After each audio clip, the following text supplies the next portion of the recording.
What if the truth in cinema wasn't written in dialogue but hidden between the frames they cut? In the late glow of America's action age, faces were turned into masks, and justice learned to speak without conscience. A cop who cleans the streets until nothing human is left. A warrior paid to erase not just witnesses, but memory. Drifters stitched from leather and smoke, riding through a country that no longer believes its own myths. A fortress of honor cracked from the inside. A hero's stare, hard as chrome, daring you to blink first. The reels kept spinning, but something colder slipped into the light.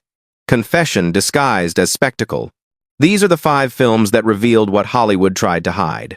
By the end of the 1,980 seconds, Hollywood had perfected the language of domination men of muscle, metal, and moral certainty. Explosions became punctuation marks, and the camera no longer searched for truth, only for the perfect silhouette of a savior.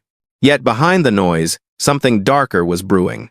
America was beginning to question its own heroes. Wars had ended, but guilt lingered. Technology promised control, yet erased humanity in its glow.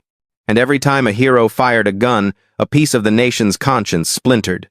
These weren't just action films, they were postcards from a broken empire. Each one crafted to sell strength, but haunted by silence, shame, or self-erasure. The men who stood against evil often found themselves staring into their own reflection, realizing that the line between justice and obsession had already disappeared. In the cutting rooms of Los Angeles, editors trimmed blood, dialogue, and doubt, but the truth still flickered between frames. Let's rewind to the 5 films that crossed the line between entertainment and confession. Film 1, The Face of Death, 1994. She fought for justice until justice demanded her soul. Released quietly in 1994, The Face of Death was meant to close a forgettable low-budget action series. But beneath its VHS violence and smoke-filled streets hides something raw. A story about identity, vengeance, and how morality decays when no one is watching.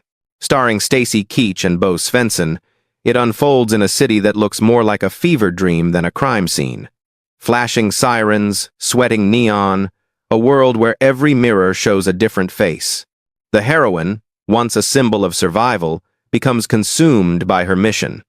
By the film's midpoint, the boundary between executioner and victim collapses. Early drafts hinted at her guilt, at nightmares that mirrored her own crimes, but the distributor ordered cuts to tighten pacing. What vanished were the moments that gave the film its conscience. What remains is haunting, an avenger whose reflection is her final enemy. Even the title feels prophetic. The Face of Death isn't a person. It's what society sees when it looks too long into its own fear. The movie never made it to theaters, surviving only on late-night cable and scratched rental tapes. But in its fragments lies a confession Hollywood never meant to make. Sometimes the mask of justice is the real killer. When vengeance wears a badge, every mirror becomes a crime scene. Film 2, Eraser 1996. He protected witnesses by erasing them from existence.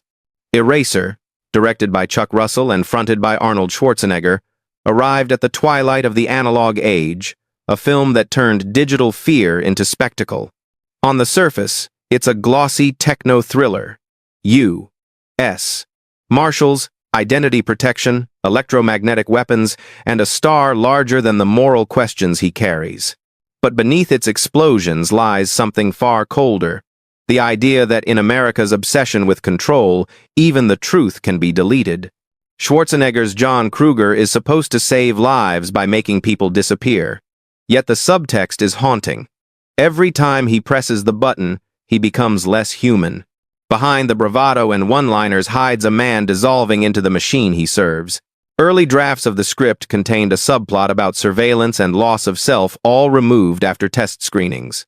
What remained was entertainment without guilt, precision without conscience. In the film's final act, when Kruger fakes another death, it's not just the villain who vanishes, it's the idea of moral consequence. The edit cuts so cleanly you barely notice that empathy has been erased, too. The irony is that Eraser predicted its own future.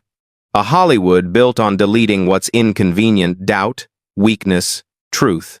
In the age of deletion, Even heroes come with a backspace key. Film 3.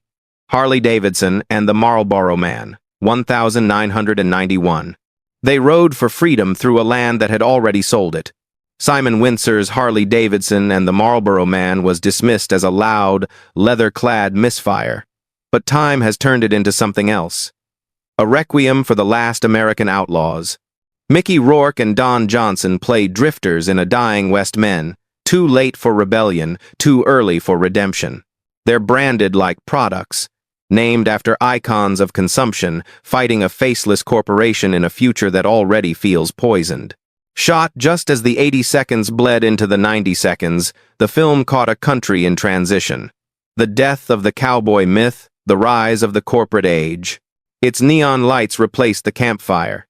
Its guns were for rent, its heroes for sale. Critics mocked its excess, but missed the ache beneath the denim, the sense that America had traded its soul for sponsorships. Several scenes showing the characters' despair and moral exhaustion were cut to keep the film fun. But between the slow-motion gunfights and cigarette smoke, you can feel a deeper exhaustion, a nation running out of stories to tell about itself. The movie ends not with victory, but with a shrug, the perfect metaphor for a generation that mistook survival for freedom. They weren't chasing the dream, they were burying it. Film 4. The Presidio, 1988. He wore the uniform of honor, but the war never left him.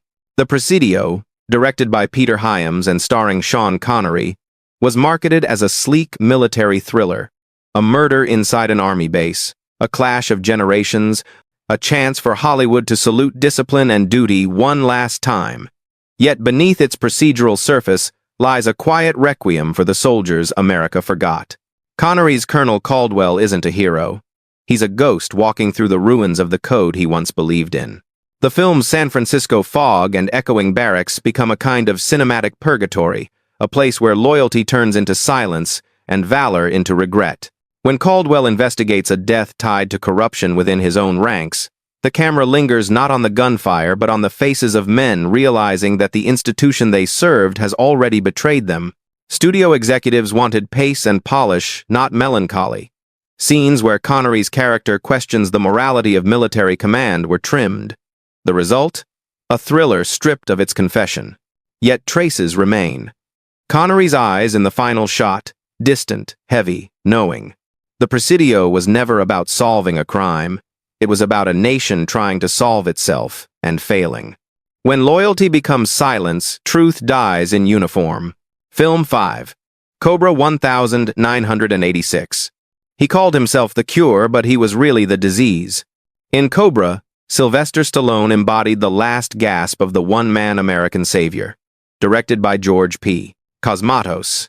The film was born from Stallone's obsession with control, every frame sharpened into a weapon. It should have been another hit in the line of Rambo and Commando, yet something in its violence felt wrong, even to its creators. The original cut ran over 2 hours, a brutal, almost nihilistic descent into urban chaos. The studio panicked. 30 minutes of carnage, moral conflict, and human doubt were deleted. What remained was a hollow, mechanical cop who kills not out of duty, but instinct. In those missing reels lay the real story. A man who becomes indistinguishable from the monsters he hunts. Cobra wasn't just censored for blood, it was sanitized for conscience. The camera avoided showing the cost of heroism, but if you look closely, you'll see it anyway in the flicker of Stallone's eyes, the sweat trembling on his trigger finger. The mask of the hero was cracking, and America didn't want to watch it break. Sometimes, saving others is just another way of killing yourself. The film that never returned, Men of War, Elif Tesha, Ma'ot Teshim V'Arba. It was meant to be a simple mercenary story, but it became a film too honest for its own time. Men of War, starring Dolph Lundgren, was shot in Thailand and buried in post-production limbo for over a year. What began as a straightforward action script evolved, on set, into something closer to an existential protest. Lundgren, playing a weary soldier hired to exploit a tropical island, delivers one of his most introspective performances. A man paid to destroy paradise, only to realize it's the last untouched piece of his own soul. The studio panicked. The cut that Lundgren and director Perry Lang delivered was quiet, philosophical, drenched in guilt and silence, a war movie without victory. Executives demanded more explosions, less contemplation. When Lundgren refused reshoots that betrayed the tone, the film was recut by others, its moral spine severed. The version that finally appeared on VHS was a ghost of the original, shorter, louder, hollow. Yet in those lost reels, whispered about by editors who saw them, the truth remained. A mercenary staring at the ocean, realizing that he's the last casualty of his own orders. Some films fail on screen, others were never even allowed to fail. By the mid-1990 seconds, the action hero had become something else, not a savior, but a symptom. Each of these films, Cobra, The Presidio, Harley-Davidson, and The Marlboro Man, Eraser, The Face of Death, carried a fracture in its frame. They were built to glorify power, but ended up revealing exhaustion. Hollywood sold justice as entertainment, yet the camera kept catching something it couldn't control: loneliness, guilt, and the quiet collapse of faith in heroes. In the editing rooms, reels spun under cold fluorescent light. Every cut was a small act of amnesia, trimming the tremor in a hand, the hesitation before pulling a trigger, the flicker of doubt behind the eyes. But film is a stubborn medium. Even when truth is cut out, its shadow stays burned on the negative. Because the real never lies, it only waits. And when the lights go down, we see not the story they wanted to tell, but the confession they tried to hide. What if the truth was never meant to be seen, only edited to fit our comfort? Every frame you've watched tonight carried more than bullets and bravado. It carried the ghosts of what was cut, the silence between takes, the questions no studio wanted asked. If stories like these still haunt you, the ones buried beneath the spotlight, stay with us. There are more reels to uncover, more shadows to rewind, more truths they never meant for us to watch. Real secrets, where the truth was always in the edit.